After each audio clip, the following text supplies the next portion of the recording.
हाय दोस्तों, मैं अमित। और आज का जो वीडियो है उसका टॉपिक है currency trading using different option strategies. तो करेंसी में बहुत लोग अभी ट्रेड कर रहे हैं, फॉरेक्स में भी ट्रेड कर रहे हैं, क्रॉस करेंसी में ट्रेड कर रहे हैं। तो अपने इस वीडियो का जो मेन जो मोटो है वो है आपको ऑप्शंस के बारे में डिटेल्स में थोड़ा सा समझाना कि आप ऑप्शन ट्रेडिंग और बेहतर तरीके से कर पाओ, और वो आपके जो ट्रेडिंग का जो हेजिंग है, या आप मान के चलो अगर आप जस्ट ट्रेडिंग के लिए ऑप्शन को यूज करना चाहते हो तो उसके लिए आप इसको और बेहतर तरीके से यूज कर पाओगे। तो पहले हम लोग जो डिस्कस करेंगे वो रहेगा ऑप्शंस क्या है। ऑप्शंस के जो बहुत सारे टर्मिनोलॉजीज है उनको हम लोग पहले एक बार देख लेंगे, तो आपको बेसिक अंडरस्टैंडिंग रहे ऑप्शंस के बारे में, तब जाके आप ऑप्शंस में ट्रेडिंग करना चालू करें।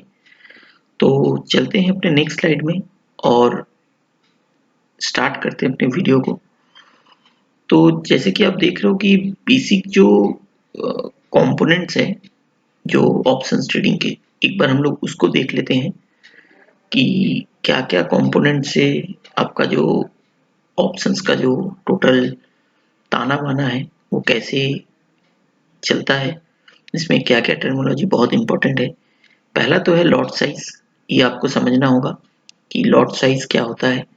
फिर आपको समझना होगा स्ट्राइक प्राइस क्या है और कैसे उसको हम लोग बाई या कैसे हम लोग उसको आइडेंटिफाई करेंगे कौन सा स्ट्राइक लेना है, बहुत इंपॉर्टेंट चीज़ है। फिर आता है आपका प्रीमियम, किसे हम प्रीमियम कहते हैं या क्या होता है ये प्रीमियम। फिर जो इम्पोर्टेंट पार्ट है बहुत, वो है आपका एक्सपायरी या कॉन्ट्रैक्ट वैल्यू भी आप इसको, जो आपने जो इन्वेस्टमेंट किया है वो कैसे कैलकुलेट होता है।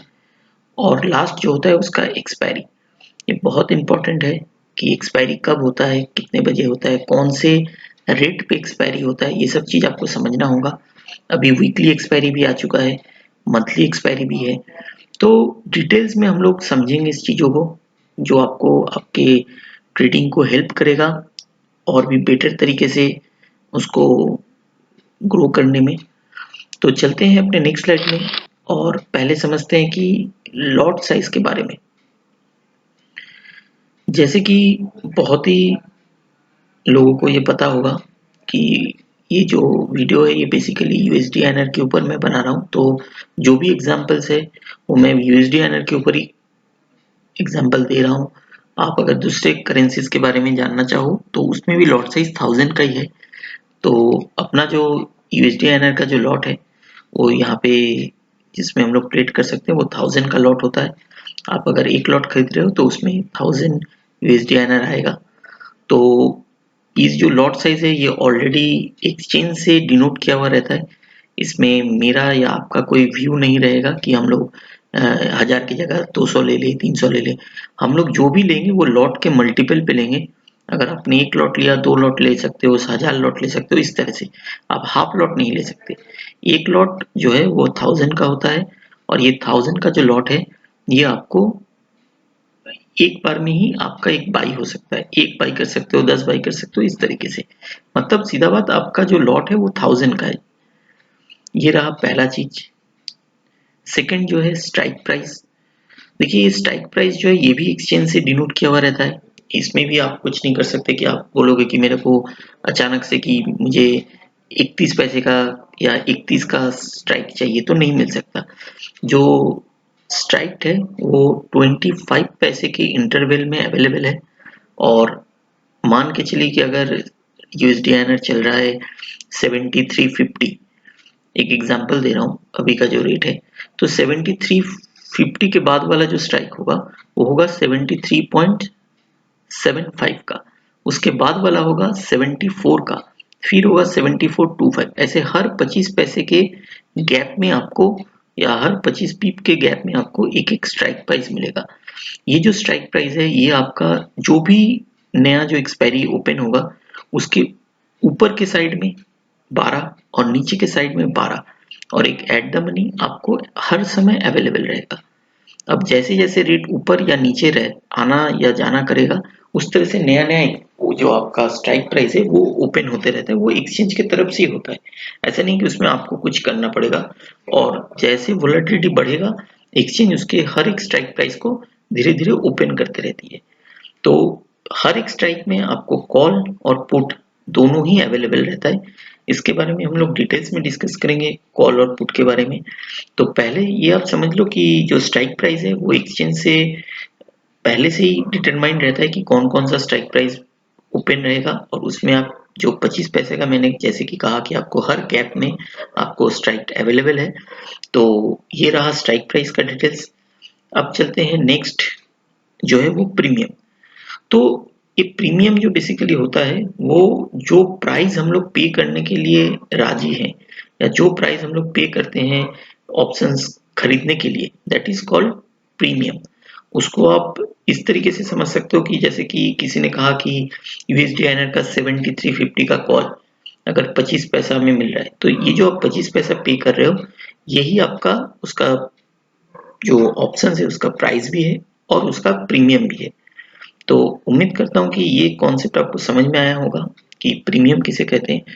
जो भी पैसा हम लोग पे कर रहे हैं उस ऑप्शंस को खरीदने के लिए, वो कॉल हो सकता है, पुट हो सकता है, उसी को हम लोग प्रीमियम कहेंगे। अब चलते हैं कॉन्ट्रैक्ट जो वैल्यू है या आप इन्वेस्टमेंट अमाउंट मान के चलो, तो जो कॉन्ट्रैक्ट वैल्यू है उसका जो लॉट साइज होगा इनटू आपका जो अंडरलाइन एसेट का प्राइस है, इसको ही आप अगर करोगे तो आपका इन्वेस्टमेंट अमाउंट निकल जाएगा।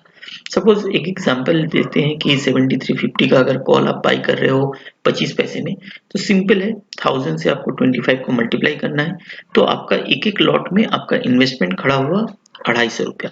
टैक्स और ब्रोकरेज अलग है, वो आप अपने तरीके से कैलकुलेट कर लीजिएगा। बट यहाँ पे जो कॉन्सेप्ट है वो मैं समझा रहा हूँ कि जो आपका लॉट साइज है इनटू आपका जो प्राइस आप पे कर रहे हो वो आपका इफेक्टिव प्राइस रहेगा और इसी से आपका वो कॉन्ट्रैक्ट का वैल्यू बनेगा। तो अब चलते हैं और बहुत सा इंपॉर्टेंट चीज है वो है एक्सपायरी।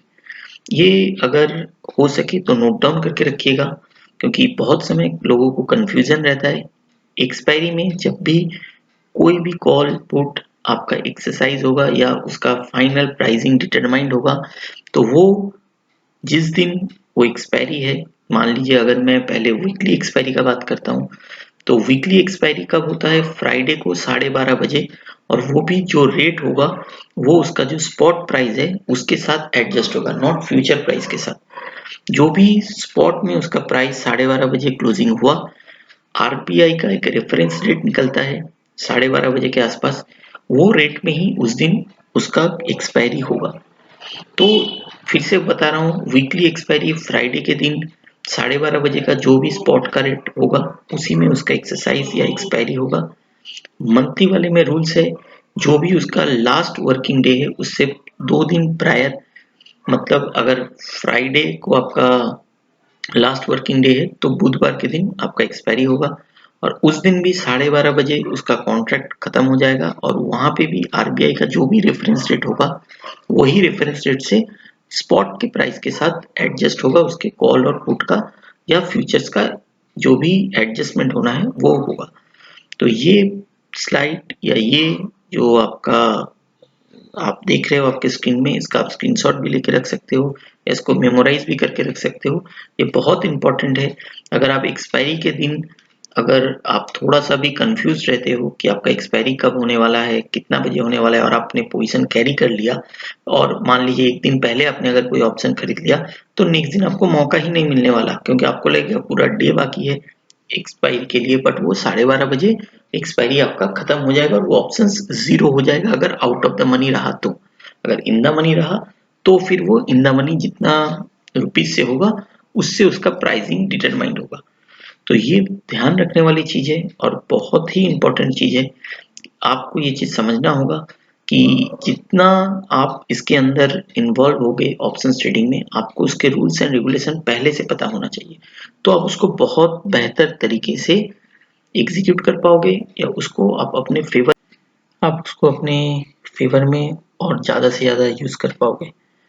तो देखिए बेसिकली ऑप्शन ट्रेडिंग बहुत ही एक आपका माइंड अगर क्लियर नहीं है, आप अगर इसके कॉन्सेप्ट को सही तरीके से नहीं समझते हो, तो ऑप्शन ट्रेडिंग करना बहुत ही खतरनाक है। बिकॉज़ आपने ऑप्शंस ट्रेडिंग में ये सोच के पैसा लगाते हो कि बहुत कम इन्वेस्टमेंट है, डूबेगा तो इतना ही मेरा पैसा डूबेगा और अगर मेरे को मिल गया तो बहुत बड़ा इनकम हो सकता है।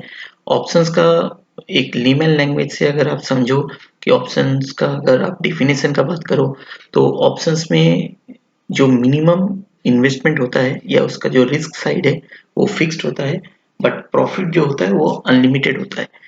और फ्यूचर्स में आपका पैसा जितना बड़ा बन सकता है उतना बड़ा आपका पैसा खोने का भी चांसेस है। तो इसीलिए day by day options trading बहुत ज़्यादा पॉपुलर हो रहा है, लोग उसमें बहुत ज़्यादा इन्वॉल्व हो रहे हैं। बट दिक्कत ये है कि ऑप्शंस को समझने वाले बहुत कम हैं।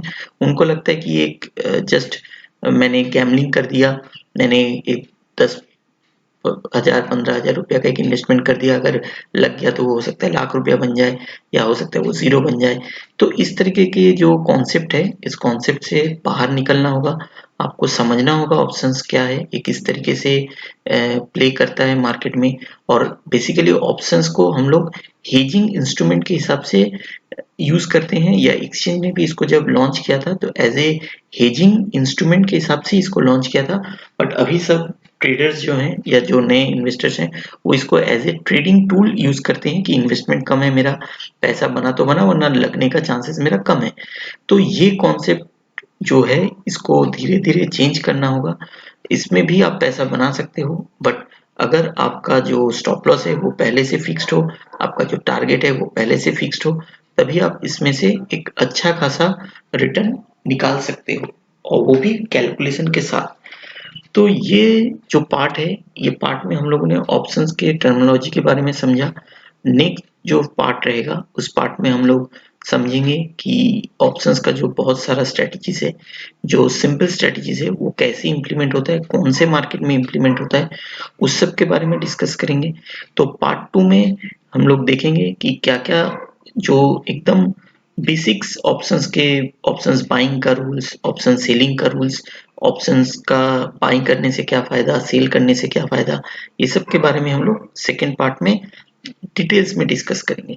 तो ये वीडियो मैं यहीं एंड करता हूँ। नेक्स्ट पार्ट में फिर से मुलाकात होगी और ऑप्शन स्ट्रेटजीज के बारे में हम लोग उस वाले वीडियो में डिस्कस करेंगे।